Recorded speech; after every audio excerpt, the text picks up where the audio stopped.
الباص جه دلوقتي يا جماعة. الباص بتاعنا اهو جه عشان احنا هنمشي فيه كلنا. بتوع الرحلة كلهم هيطلعوا في الباص ده. احنا هنا بقى في طريقنا واحنا رايحين القاهرة، هي مصر أم الدنيا يا جماعة. ديت حبيت أوريكم المناظر واحنا رايحين. المناظر كده شكلها جميل، شكل الأراضي حلوة والزرع، حاجات كده مناظر طبيعية وجميلة وحلوة جدا فوق ما تتخيلوا.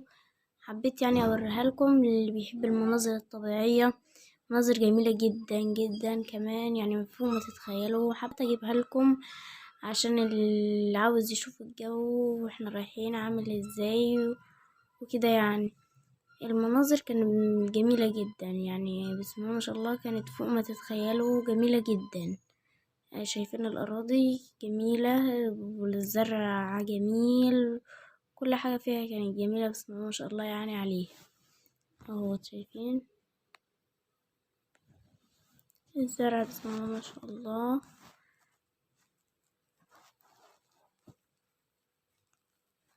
شايفين الشجر والزرع. ده الطريق، احنا كده ماشيين على الطريق برضو. انا هنا بدأت افطر بقى عشان قبل ما نروح كنت في الباص. هنا بقى وصلنا البانوراما. بانوراما يا جماعة بسم الله ما شاء الله عليه جميلة جدا جدا جدا جدا. هنا المناظر بقى من برا قبل ما ندخل البانوراما. بعد ما دخلنا من البوابة دي المناظر اللي موجودة هنا كانت بسم الله ما شاء الله. البانوراما جميلة جدا جدا جدا جدا فوق ما تتخيلوا. اتمنى لاي حد يقدر ان هو يروح القاهرة يروح البانوراما. شايفين المناظر بسم الله ما شاء الله يعني جميلة جدا، حلوة اوي. دي التصميمات هما اللي مصممينها للدبابات والصواريخ والحاجات ديت، هما اللي صانعينها يعني مش حقيقية يعني، بس هما صانعينها بس بسم الله ما شاء الله جميلة جدا عاملة زي الحقيقية الصراحة يعني.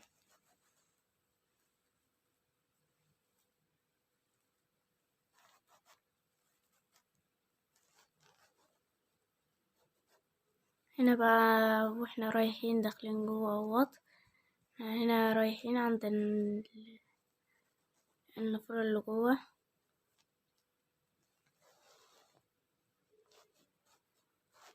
دي بقى نافورة المية شكلها جميل جدا يا جماعة، انا حبيتها اوي اول ما روحت هناك. رحت عليها على طول، كانت بسم الله ما شاء الله عليها جميلة جدا. ده المبنى الخارجي من بره، وقدام النافورة بقى كده شكلها جميل اوي، عاملة كنظام دايرة كده شكلها جميل جدا. وفي النص برضو هيوريها لكم موجود نافورة صغيرة وفيها مركب بقى كده وفيها ضباط، بس دي النافورة بقى بسم الله ما شاء الله عليها جميل اوي. وبرضه يا جماعة المدرسين والمدير الله برضه يكون في عونهم، مكانوش محسن ان احنا بعاد عن اهلنا وكانوا مهتمين بينا جدا. ما كانوش بيسيبوا حد فينا يروح بعيد عنه علشان كانوا قلقانين علينا جدا. والله يعني يكون في عونهم. وكانت الرحلة بسم الله ما شاء الله جميلة جدا جدا جدا. اتمنى لكل واحد فينا ما راحش يروحها، وهتعجبهم ان شاء الله جدا.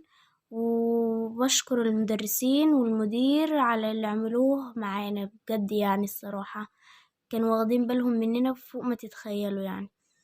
هنا بقى جينا قلت لكم هيبقى في بحر صغير وفي مركب. ده مركب هما اللي صانعينه من الحديد بتهيألي يعني، هما اللي عاملينه على شكل ضباط وراكبين في مركب وواقفين بقى، وده راجل معاها بندقية وده العلم حاطين فيها علم مصر.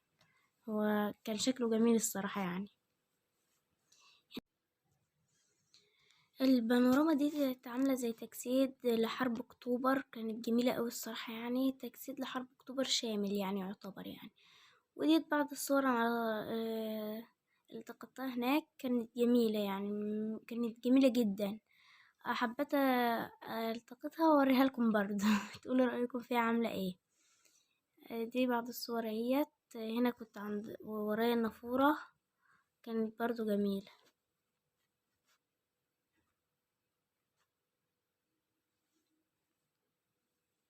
هنا كان ورايا بقى الحاجات، وبعدها بقى دخلنا على البانوراما. هنا كانت المناظر بصوا جميلة جدا فوق ما تتخيلوا، كانت عاملة زي الحقيقة بالظبط. كان بسم الله ما شاء الله بصي مظبطين كل حاجة، وكل حاجة بسم الله ما شاء الله يعني جميلة جدا. شايفين المناظر عاملة ازاي؟ يعني جميلة جدا. بصوا على المناظر جوه كده، يعني عاملة زي الحقيقية، هم عاملينها زي الحقيقية بالظبط. يعني بسم الله عاملينها جميلة جدا. كان تجسيد لحرب أكتوبر بشكل جميل من رسومات وشجر، كان شكلهم واقعي جدا. كلنا سمعنا عن حرب أكتوبر قبل كده وقرأنا عنه، لكن اللي كان داخل البانوراما حاجة تانية جدا، حاجة رائعة، لأنها بتحسس الشخص إن الشيء اللي بيحدث قدامه منظر واقعي، يعني زي الحقيقي بالظبط. قد ايه أبطال حرب أكتوبر كانوا شجعان، منظر للفخر لعظمة المصريين أمام العدو. كان منظر رائع جدا لكل المصريين. قد ايه أنا كنت فخورة إني مصرية. المنظر ده علمني إن مهما كانت الظروف ما استسلمش أبدا، زي ما أبطال مصر العظماء ما استسلموش أمام العدو. المنظر كان جميل جدا.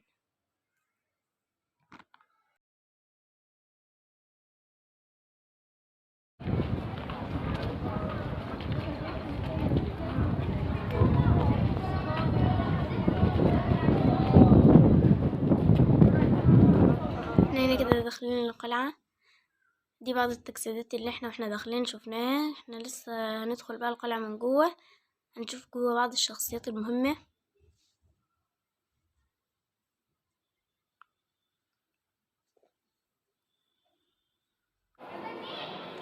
دي بعض الشخصيات المهمة اللي بيجيلها ناس من جميع أنحاء العالم عشان يتفرجوا عليها.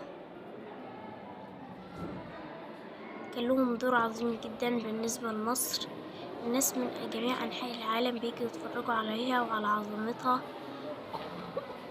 عشان كان لهم بصمة في الحياة. المفروض احنا كمان يبقى لنا بصمة زيهم في الحياة، الناس تبقى تفتكرنا بيها. دي بعض النقوش والرسومات اللي كانت موجودة على الحائط وانا داخلة.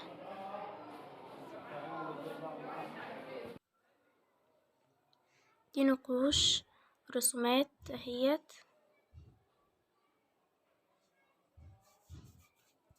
رسومات للفراعنة زمان. دي صور ساعة ما كانوا بيحاربوا وبيعبدوهم. دي بقى بعض الحاجات الأدوات اللي كانوا بيستخدموها زمان. ديت بعض الأدوات اهيت زي الخناجر والأسلحة.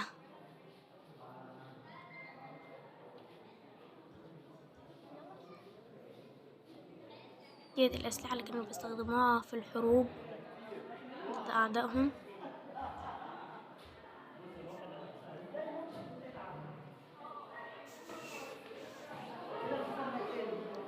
عدة أسلحة مختلفة، كان كل سلاح مكتوب تحته ايه. السلاح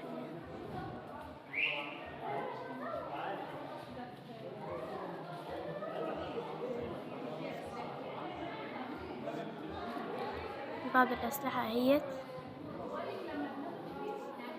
كان كل حاجة من الأسلحة ديت كان كل واحد حاجة فيهم لها عصر مختلف عن التاني. كان جابوها كلها وجمعوها في مكان واحد على إنها قيمة جدا بالنسبة للمصريين. الناس بتيجي عشان تتفرج عليها. دي نقوش، كان حجر كبير منقوش عليه.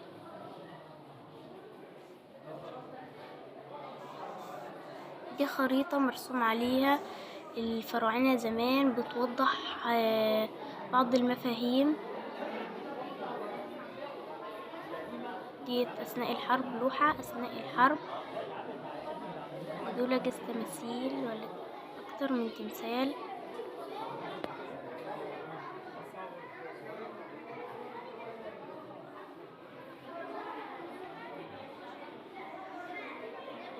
كل الآثار ديت كانت معمولة بإتقان كبير جدا، حيث وصانا الرسول على إتقان العمل، ووصانا ربنا على إتقان العمل.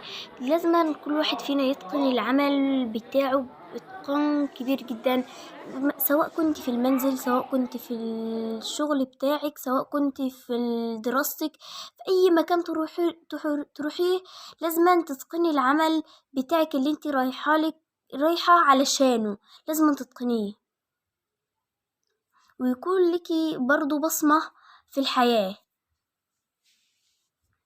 كمالة الآثار ديت كانت عجلة حربية، كان لها عصر مختلف زي بقية الأسلحة.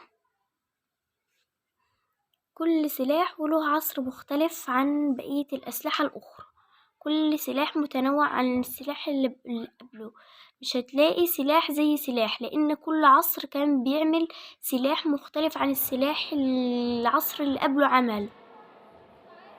ديت بعض التصميمات الرائعة ديت، مصممين قلعة ولكن بحجم صغير، مسجد بحجم صغير، يعني مش مكبرينها، بس تصميمات رائعة يعني جميلة جدا، كلها تصميمات رائعة جدا. كان في زوار برضو هناك زي ما احنا قلنا قبل كده. ديت بعض الآثار اهيت كانوا بيستخدموها الفراعنة وغيرهم زمان.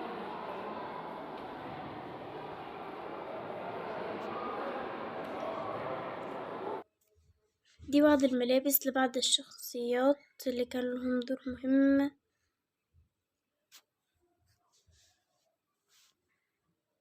كان كل لبس من دول لشخصية مهمة. ده حصان مجسم، ده حنطور من بتاع زمان. تصميمات لبعض الشخصيات المهمة، هنلاقي أكتر من تصميم لكل شخصية، أو احنا ماشيين لكل شخصية تحتها يافطة بتقول عن الشخصية دي، بتقول اسمه وتقول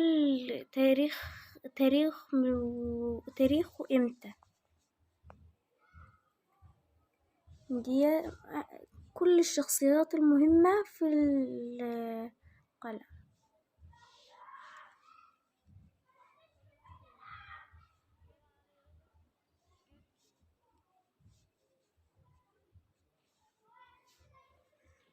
دي كلها شخصيات تحتها اليافطة بتاعتها مكتوب فيها اسمهم، مكتوب فيها التاريخ اللي هم اتولدوا فيه.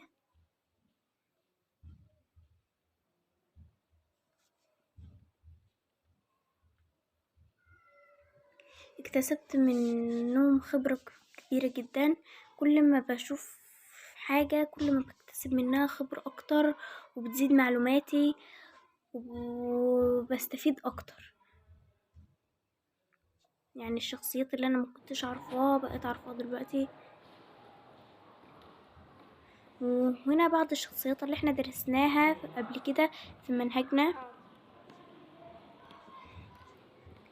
كنت درست قبل كده مثلا في سنة 6، خدنا مثلا هتلاقي هنا كان في علي باشا، كان في بعض الشخصيات المهمة كنا درسناها قبل كده وهنكمل وهندرسهم، وهتبقى عندنا نكتسب معلومات واللي احنا خدناها قبل اللي احنا خدناه من القلعة، هنكتسب فوقها خبرة كمان، ونبقى دارسين الشخصيات. كل شخصية عظيمة هندرسها، كل شخصية عظيمة بنجيبها في القلعة كان لها دور عظيم جدا.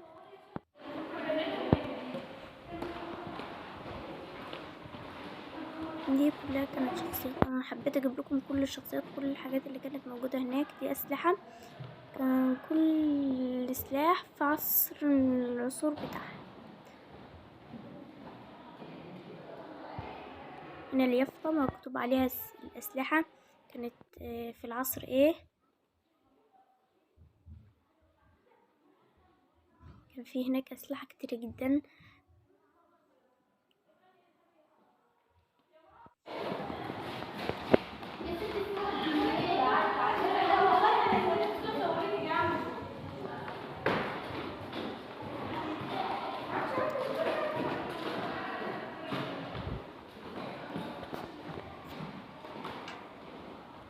دي مجموعة من الأدوات كانوا بيستخدموها المصريون القدماء.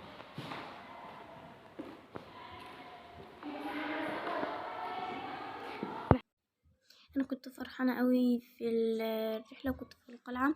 أنا حبيت أصور الفيديو وأشارككم معايا علشان أصحابي اللي مقدروش يطلعوا معايا الرحلة يشوفوا كل اللي احنا خدناه هناك، كل اللي احنا شفناه هناك، يستفادوا من معلومات زي ما احنا استفدنا من الفيديو ده خبرة زي ما هما رايحين أول ما يشوفوا الفيديو هيستفادوا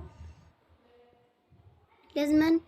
وبرضو انا كنت مقيدة مرضتش اجيب حد علشان كل واحد فينا وله خصوصياته، عشان لازما اول حاجة يبقى يكون عندنا حسن الخلق، علشان كل واحد المفروض يتصف بصفة حسن الخلق. انا ما جبتش حد ما هوش عاوز يطلع.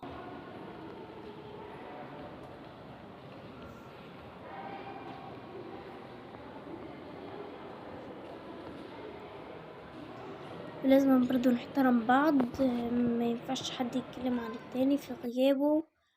كل واحد لازم يحترم زميله، اخوه، صديقه، عشان كل ما بنكبر كل المفروض اخلاقنا تتحسن وترقى معانا. ديت بعض الصور بعض الصور والشخصيات.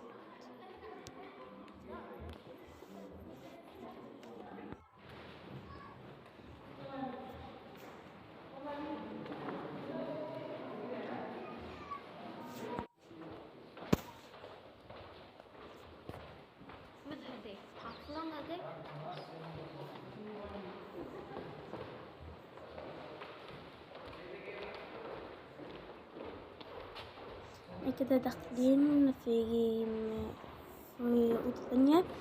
كل ما بتدخل أوضة بتدخلك أوضة تانية، كل واحدة فيها حاجة.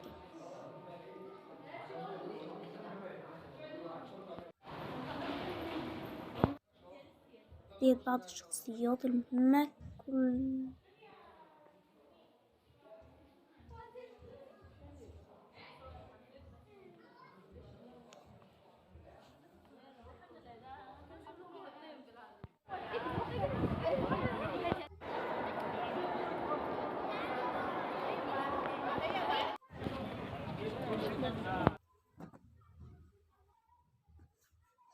احنا هنا رايحين المتحف المصري الجديد.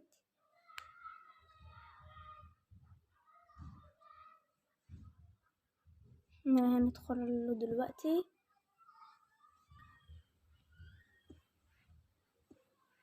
احنا دلوقتي دخلنا بقى المتحف من جوه، هنشوف فيه آثار كتيرة.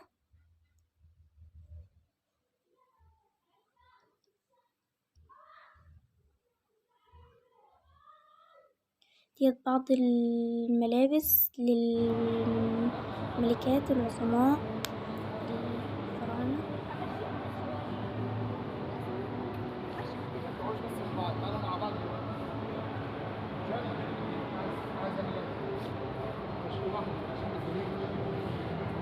ديت كانت بعض الأدوات اللي كانوا بيستخدموها زمان.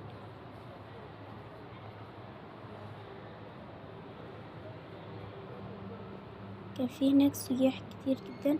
دي بعض الحلي اللي كانوا بيتزينوا بيها الملكات زمان.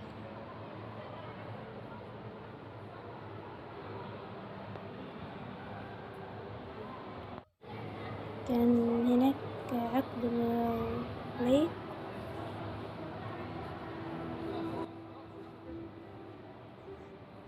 ده المدير، انا بشكره جدا على فضله وجهده ان هو يحافظ علينا كلنا ويهتم بينا احنا وهو والاساتذه هو والأساتذة اللي كانوا معانا في الرحلة. أنا بشكرهم وموجه لهم جزيل الشكر. كانوا محسسينا إن إحنا مع أهلنا بالظبط، ما كناش بعاد عنهم، يعني كانوا محسسينا إن إحنا ما كناش بعاد عن أهلنا. بوجه لهم جزيل الشكر، كانوا محسسينا إن إحنا في أمان وبطمأنين مع بعض. ده المدير وهو بيتصور مع التمثال. أنا أوجه تاني الشكر للمدير على فضله اللي بذله وجهده اللي بذله في حمايتنا. وكان عينه هو والمدرسين على كل طالب فينا، ما كانش طالب بيغيب عنه. يعني كان حريص على كل واحد فينا. احنا دلوقتي داخلين النقش، دي نقوش ورسومات. دي بعض الأدوات ديت، بعض التوابيت للملوك زمان.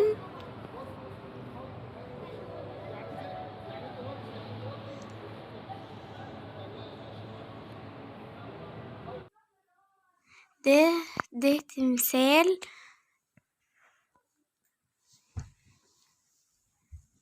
وده برضو تمثال. كل تمثال متحوط عليه عشان ما ينفعش الاقتراب منه اكتر من اللازم. ده صخرة كبيرة جدا منقوش عليها ومعمول عليها عاملين عليها كاس ملوك. ديت عاملة زي شاشة كبيرة جدا، بيجيب لك عليها بعض الرموز وبعض الملوك بتوع زمان، بس بشكل جميل جدا على الشاشة اللي انتوا شايفينها ديت. اهو دي بعض الآثار والملوك بتوع زمان.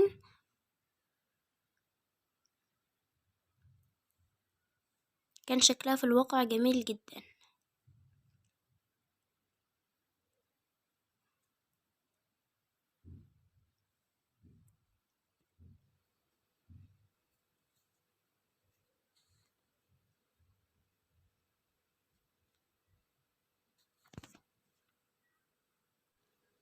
طبعا الآثار ديت كانت جميلة جدا.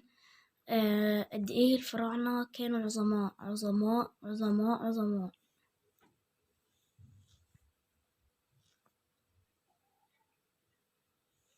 كان شكلهم جميل جدا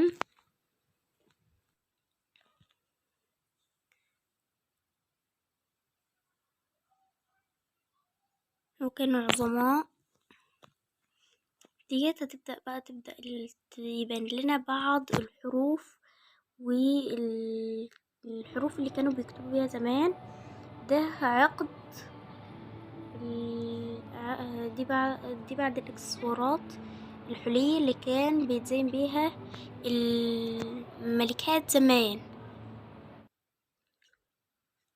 ديت بعض الأدوات اللي كانوا بيستخدموها زمان.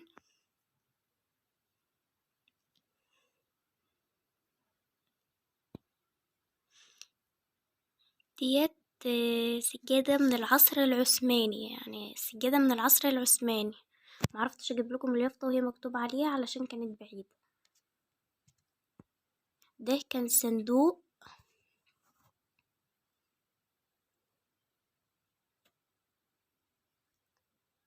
ده كان من الشخصيات العظيمة.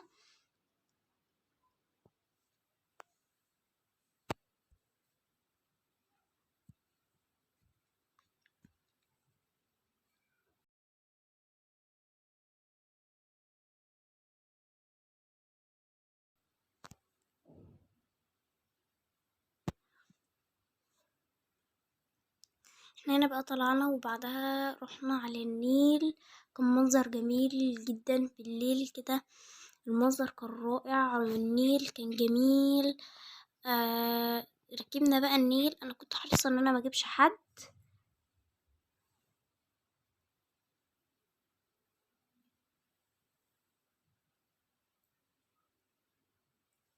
إنه النيل كان له فضل كبير جدا علينا. النيل ده يا جماعة سر الحياة. النيل كان جميل جدا. ده علم مصر. أنا مرضتش أجيب المركب من جوه، يعني هي صورة بسيطة وبعدها شلة تانية اهيت. النيل يا جماعة سر الحياة بالنسبة للمصريين كلهم.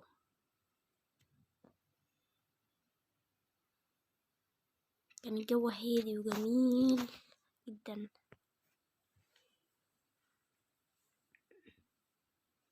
احنا بقى بعدها طلعنا ورحنا بقى على الملاهي، كانت جميلة جدا فوق ما تتخيلوا.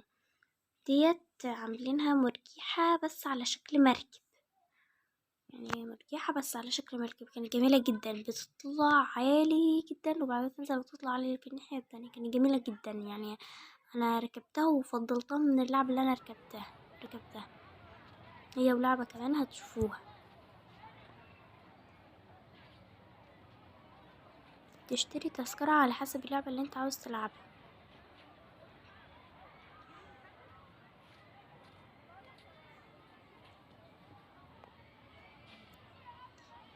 دي بعض اللعب اهيت اللي انا حبيت اجيبها لكم معانا. كانت في الملاهي هناك، حبيت اجيب كل واحد فيهم.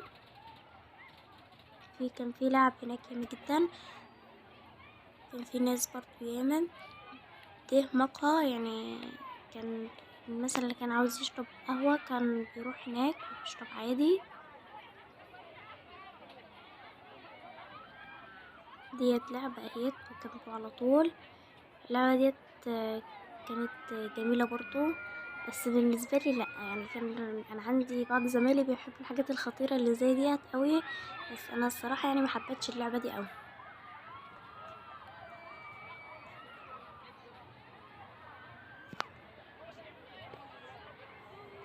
وزي ما انتوا شايفين احنا خدنا جولة في أماكن عديدة، كانت جميلة قوي. يا رب تكونوا استفدتوا من المناظر اللي احنا رحناها ديت. احنا هنا دلوقتي في الملاهي، كان في سياح كتير جدا في الملاهي ديت، كانت كتير جدا. كان في مدارس ياما كتيرة جدا.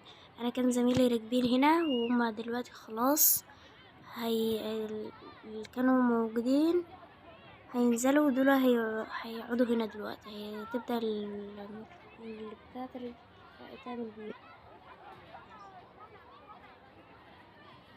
الأربع تذاكر كانوا هناك ب55 جنيه. يعني هما الأربعة على بعض كانوا ب55 جنيه. اما بقى كل تذكرة تشتريها لوحدها الصراحة أنا معرفش، هو على حسب. أنا ما خدتش الأربع تذاكر ب55 جنيه. الأربع تذاكر دول حبيت تركب لعبة بتديله تذكرة من الأربعة اللي معاك، هيبقى معاك 3 تركب أي 3 لعب بقى انت حابب. كان في مدارس ياما كتير جدا. انا برضو فضلت من اللعب اللي انا اكتر لعبة انا فضلتها ركبتها مرتين، يعني جميلة جدا، يعني كانت تحفة. انا وزمايلي كلهم ركبناها، كانت جميلة جدا. قلت انها تلف بيك كده فيها بتاع حديدة كده، انها ترفعك وتنزلك، بس هي مش هتبقى باينة في التصوير قوي علشان يعني مش قريبة.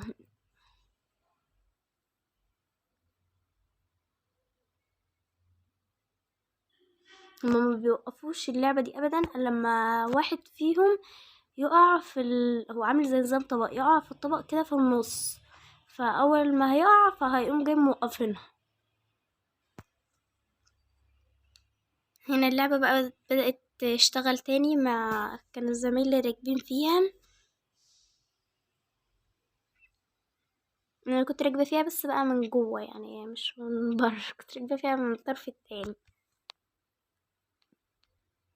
بعض زمايلي حبوا يركبوها والبعض التاني لا، وبرضه اللعبة اللي انا فضلتها ما حب في بعض ركبها والبعض التاني ما ركبهاش، بس هما الاتنين الصراحة كانوا ممتعين جدا. ديت لعبة العربيات حلوة برضو. آه، بيبقى فيها مجموعة من الناس بيسوقوا العربيات زي ما انتوا شايفين كده. دي لعبة عربيات كانت جميلة جدا. ما تنسوش اهم حاجة تعملوا لايك على الفيديو الجميل اللي انا ننزله لكم دهوت. اهم حاجة اللايك، وما تنسوناش بقى في تعليق جميل منكم. واللي لسه اول مره يزور القناه بتاعتنا ما ينساش يعمل لنا اشتراك في القناه. هنا بقى بدأ هنا بعض اللعب بقى والاكسسوارات هبدأ اجيبها لكم.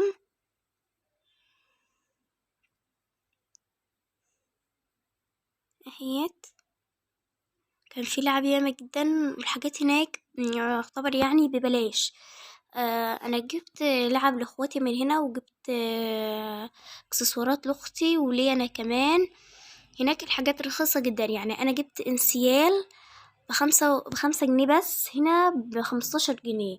وجبت سلسلة مكتوب عليها امي كمان ب5 جنيه بس. هنا انا جايباها لتيتا ب25 جنيه، يعني فرق كبير جدا. يعني اللي يبقى رايح القاهرة ومثلا رايح يتفسح يبقى يشتري حاجات من هناك. يعني افضل ان انا اشتري حاجاتي من هناك، يعني حاجات بلاش. يعني مش عارفه اقول لكم ايه. هنا انا في زميلتي حبت تركب اللعبه ديت، فقلت ماشي وصورتها بقى وهي بتركب. كانت لعبة جميلة جدا. ديت نظام مرجح، كان في هناك مراجيح، واحدة كبيرة وواحدة صغيرة. هي حبت تركب الصغيرة وقالت الكبيرة بلاها، فهي ركبت الصغيرة ديت وكانت جميلة جدا وممتعة. كل شوية بتزيد سرعة وبتبعد أكتر. ديت اللعبة بقى للعيال الصغيرة عشان ما يتأذوش من اللعب التانية ديت. بتتنططي عليها والدي كور بتقعد من الاسفنج، تنهم بقى يتنططوا عليها ويلعبوا. ده بيت الرعب اللي كان موجود هناك. ديت بقى بعض الاكسسوارات اللي كانت هناك واللعب. كان بيتباع هناك اسويرة بتكتبي عليها مثلا اسمك وب5 جنيه بس. البابلز دي كانت ب10 جنيه الواحدة. الدب ده بتكتبي عليها اي اسم انتي عاوزاه وبيبقى موجود هناك كل الاسماء والوشوش ديت للاطفال.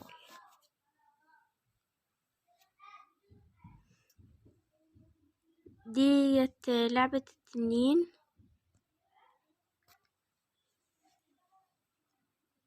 ديت لعبة التنين. ما تنسوناش بقى، اتمنى ان انتوا ما تنسوناش في لايك وتعليق تاني منكم. واللي اول مرة يزور القناة بتاعتنا يعمل اشتراك ويفعل زر الجرس، وتنسوش تدعوا لي دعوة حلوة كده منكم. ويا رب تكونوا استفدتوا من الفيديو ده بقدر الامكان. انا كنت فرحانة جدا بالرحلة ديت، وان شاء الله لو قدرت ان انا اطلعها الرحلة التانية كمان هطلعها. اللعبة دي جبتها، حاولت اجيبها لكم عن قرب شوية، كانت كده بقت احلى من الاول. انا بقول لكم كانت لعبة جميلة جدا، انا ركبتها مرتين.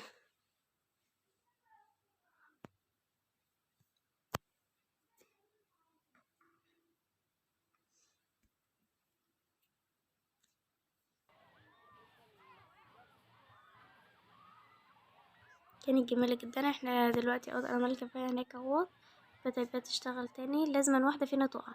هنا بدأت زمايل العيال تقع منها اهوت، فهو هنا هيوقف بقى اللعبة. العيال وقعت منها هي جامد، فهنا بدأ يوقف اللعبة. هنا وقفها خلاص عشان كله ينزل. انا وقعت فيها اول مرة، بس التانية خلاص. يعني احنا بقى خلصنا ومروحين ومع السلامة بقى خلاص اللقاء. وما تنسوناش في لايك واشتراك وسبسكرايب.